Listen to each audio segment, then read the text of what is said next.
शुआ ने cycling competition का idea दिया था। थोड़ी देर बाद फेंग और ली शुआ मस्ती करते करते बहुत आगे चले जाते हैं और शनशन उन्हें पकड़ने की कोशिश कर रही होती है, पर बीच रास्ते में वो उन्हें खो देती है।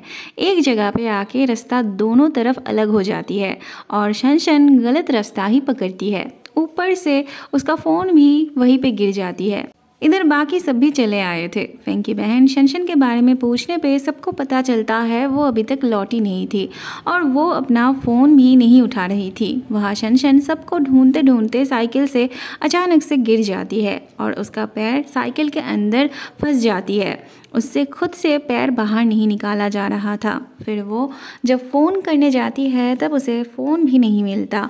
सभी उसे ढूंढने निकलते हैं। फेंग को रास्ते में शनशन का फ़ोन मिलता है तो वो उसी तरफ उसे ढूंढते हुए आने लगता है और वो उसे मिल भी जाती है। पहले वो उसका पैर साइकिल के अंदर से बाहर निकालता है। शनशन के पैर में मोच आ गई थी, इसीलिए उससे चला नहीं जा रहा था। फिर फेंग उसे अपने पीठ पे बिठा के ले जाने लगता है। फेंग कहता है वो उसे फिर कभी अकेला नहीं छोड़ेगा, कभी उसे उदास नहीं होने देगा। ली शुआ ढूंढते ढूंढते उन्हें ऐसे जाते हुए देखती है। डॉक्टर को दिखाने पे वो शनशन को हफ्ते भर का टाइम देते हैं रेस्ट लेने के लिए।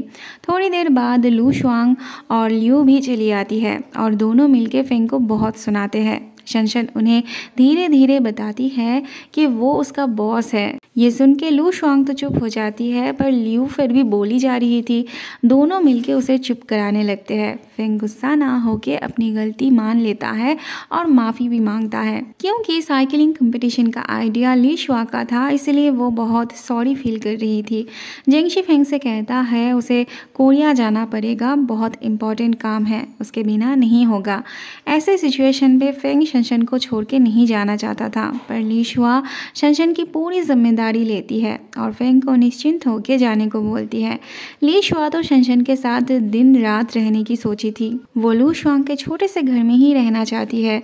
उसे मना किया जाता है कि उसे इतना करने की ज़रूरत नहीं है, फिर भी वो नहीं सुनती। वो कहती है फेंग की प्रॉब्लम उसकी भी प्रॉब्लम है। इस बात का मतलब शनशन को ठीक से समझ में आए या ना आए, ये दोनों मिलके उसके दिमाग में ये बात अच्छे से घुसा देते हैं। शनशन भी तब उसी को लेके सोचने लगती है। ली शुआ ने शनशन के लिए एक नर्स का बंदोबस्त भी किया था जो हर वक्त उसके आगे पीछे घुमा करती थी। शनशन को इसकी आदत नहीं थी तो वो इस बात से इरिटेट हो रही थी। बीच बीच में वो फेंग से मैसेज में बात कर लिया करती थी, जिससे उसको थोड़ा सा एनर्जी मिल जाती थी।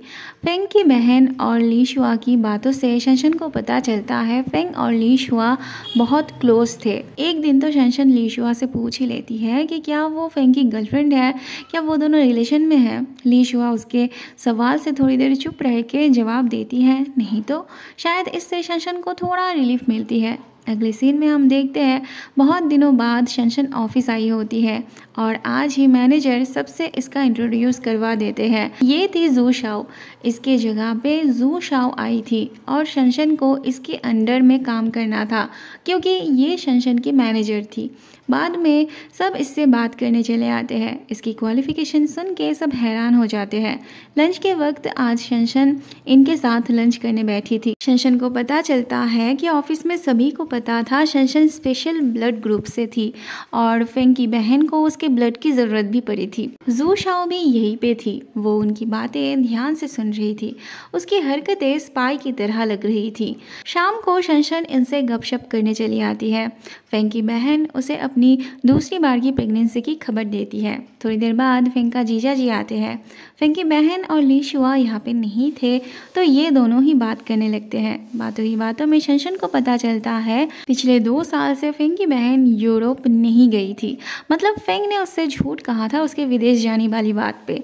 वो कुछ और जान पाती इससे पहले फेंग की बहन आ जाती है और वो अपने पति को घर भेज देती है ताकि वो और ज़्यादा पोल ना खोल पाए। पर शनशन के लिए इतना ही काफ़ी था। वो घर आके इसी बारे में सोचने लगती है। सोचते सोचते वो सही रीज़न ढूंढ भी लेती है। ऐसे में फेंग उसे उसके शहर लौट आने के बारे में मैसेज करता है। शनशन एकदम से परेशान हो जाती है क्योंकि वो अभी तक पूरी तरह से ठीक नहीं हुई थी और इससे फेंग उसका ईयर बोनस काटने की धमकी दी थी। फेंग के शहर लौटने के बारे में कंफर्म होने के लिए वो फेंग के ड्राइवर से पूछती है, पर उसे इस बारे में कुछ नहीं पता था। ऑफिस पहुंच के वो जब जेंगशी को देखती है पर फेंग को नहीं, तब उसे ड्राइवर पे शक होता है कि वो उससे ज़रूर कुछ छुपा रहा था। तब से वो फेंग के मैसेज का इंतज़ार करने लगती है। ऐसे में मैनेजर आके बताते हैं ऊपर से लोग आने वाले हैं इन्वेस्टिगेशन के लिए, तो उन्हें घर जाने से पहले कुछ काम करना पड़ेगा, सारे फाइल्स चेक करनी पड़ेगी। फिर सभी अपने अपने काम पे लग जाते हैं। शनशन का पैर अभी तक ठीक नहीं हुआ था, फिर भी जू शाओ उसे भागा दौड़ी का काम देती है। जेरोक्स करते वक्त शनशन इन दोनों को बात करते हुए सुनती है। वो दोनों कह रहे थे कि फेंग ने शायद कुछ गड़बड़ घोटाला की होगी, जिस वजह से वो खुद तो लापता है और उन्हें भुगतने के लिए छोड़ गया।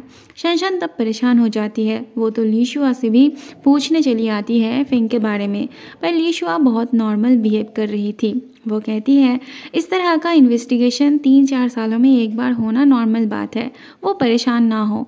शनशन जब फेंग के बारे में पूछने जाती है तब लीशुआ उससे पूछती है वो इतना कंसर्न क्यों है फेंग को लेके, क्या वो उसे पसंद करती है। शनशन थोड़ी देर चुप हो जाती है, फिर बात को मजाक में उड़ा देती है। वो कहती है उसके जैसा आम एम्प्लॉय ऐसा कुछ सोचने की हिम्मत भी नहीं कर सकता। हर बार शनशन के मैसेज करते ही फेंग रिप्लाई देता था, पर पिछले कुछ दिनों से उसने एक भी रिप्लाई नहीं दी थी। अगले दिन शनशन जेंगशी से भी फेंग के बारे में पूछती है, पर वो भी नहीं जानता था। वो बस इतना कहता है फेंग जहाँ भी है ठीक है, वो परेशान ना हो। पहले भी ज़रूरत पड़ने पे वो सबसे दूर जाके अकेले में रहा है, तो इस बार भी प्रॉब्लम सॉल्व होते ही वो अपने आप चला आएगा। तब से ना शनशन को ना ही काम में मन लग रहा था और ना ही घर पे। किसी के पास उसके सवालों के जवाब भी नहीं थे। फेंग के साथ लंच करने की आदत पड़ चुकी थी उसकी। अब ऐसे अकेले खाने में भी उसे अच्छा नहीं लग रहा था। रिप्लाई मिले या ना मिले वो रोज़ फेंग को अपना अपडेट देती रहती थी। फ़ोन हाथ में लेके सोती थी ताकि रिप्लाई आते ही देख सके। अगले सीन में हम देखते हैं लंच टाइम पे सबके फ़ोन पे एक मैसेज आता है। सबको हॉल में बुलाया गया था। किसी को कुछ समझ में नहीं आ रहा था। सबको अपनी जॉब को लेके टेंशन हो रही थी। ऐसे में जेंगशी आके सबको बताता है पिछले कुछ दिनों से जो प्रॉब्लम चल रही थी वो सॉल्व हो गई है। फेंग ने सब कुछ ठीक कर दिया है और फेंग उनके बीच में ही था, पर सब कुछ ठीक से हो जाने के लिए उसके बारे में सबसे छुपाना पड़ा। वो सबसे माफ़ी मांगता है इतने दिनों तक सबको टेंशन में रखने के लिए। फेंग को देखने के लिए शनशन की आंखें तरस गई थी। सबसे ज़्यादा उसको फेंग का इंतज़ार था। फेंग के आते ही ये लोग शनशन को आगे कर देते हैं। फेंग आके पहले अपनी बात रखता है, उसके बाद वो शनशन की तरफ आता है। शनशन की आंखों में तब आंसू चले आते हैं। फेंग उसका बाल ठीक करके चला जाता है। बाद में वो जेंगशी से शनशन के बारे में पूछता है तो वो बताता है जब कोई पास रहता है ना तब हमें उसकी वैल्यू नहीं पता चलती, पर उसके दूर जाने से एहसास होता है वो हमारे लिए कितना इम्पोर्टेंट था। उसे उम्मीद है शनशन की आंसू ही उसके लड़ाई का ट्रॉफी है। तब फेंग मुस्कुराता है। फेंग के आने से शनशन खुश तो थी, पर उसने इतना ज़्यादा टेंशन ले लिया था कि उसे बुखार आ गई थी। वो सोचती है अभी अभी उसने ज्वाइन की थी। पैर के लिए ऑलरेडी इतने दिनों तक छुट्टी लेना पड़ा था उसे, अब वो और छुट्टी नहीं ले सकती थी। अगले दिन फेंग के ऑफिस में पढ़ते पढ़ते उसे नींद आने लगती है। फेंग अपने काम में बिजी था तो वो उसकी तरफ देख नहीं रहा था। इसी बहाने वो थोड़ी देर सोने की सोचती है, पर तभी फेंग की नज़र उस पर पड़ती है। उसे देख के वो मुस्कुराता है। फेंग उसे काफ़ी टाइम तक सोने देता है, पर बाद में वो जब उसे बुलाता है तब शनशन उठती नहीं। बहुत बार बुलाने पर भी वो जब नहीं उठती तब फेंग उसका बुखार चेक करता है। तभी के तभी वो डॉक्टर बुलाता है। डॉक्टर कहते हैं कुछ पल आराम कर लेगी तो ठीक हो जाएगी। फेंग उसके सामने बैठा रहता है। शनशन जब उठती है तब फेंग उसे दवाई पी के फिर से सोने के लिए बोलता है। शनशन भी चुपचाप उसकी बात मान लेती है और मन ही मन खुश होने लगती है। अगले सीन में हम देखते हैं सभी मिलके बात कर रहे होते हैं कि जू शाओ को उन्होंने फेंग की गाड़ी में जाते हुए देखा था।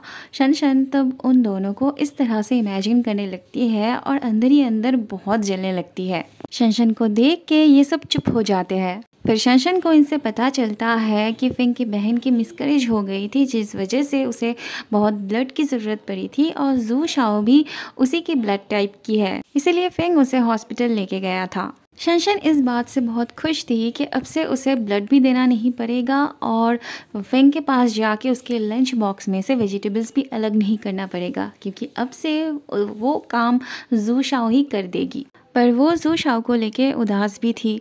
वो सोचने लगती है जू शाओ को किस वजह से जॉब मिली होगी, उसके आईक्यू से या फिर उसके लुक से। शनशन फेंग की बहन के बारे में ली शुआ से बात करने आई थी। ली शुआ उसे बताती है फेंग की बहन टूट गई है, बहुत बड़ा सदमा लगा था उसे। शनशन उससे मिलने जाने की बात करती है पर ली शुआ कहती है वो अभी किसी से मिलना नहीं चाहती। अगले दिन लंच टाइम पे शनशन उदास हो पड़ती है। वो अपने आप से कहती है उसे तो खुश होना चाहिए, पर वो उदास क्यों हो रही है। वो अपना मूड ठीक करके जिया के साथ लंच करने जाने ही वाली थी कि ऐसे में उसे फेंग का कॉल आता है।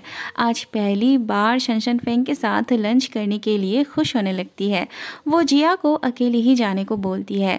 बाद में शनशन फेंग से उसके बहन के बारे में पूछती है तो वो कहता है उसकी बहन अभी ठीक है। फिर शनशन कहती है तब तो उन्हें जू शाओ की तरफ ग्रेटफुल रहना चाहिए।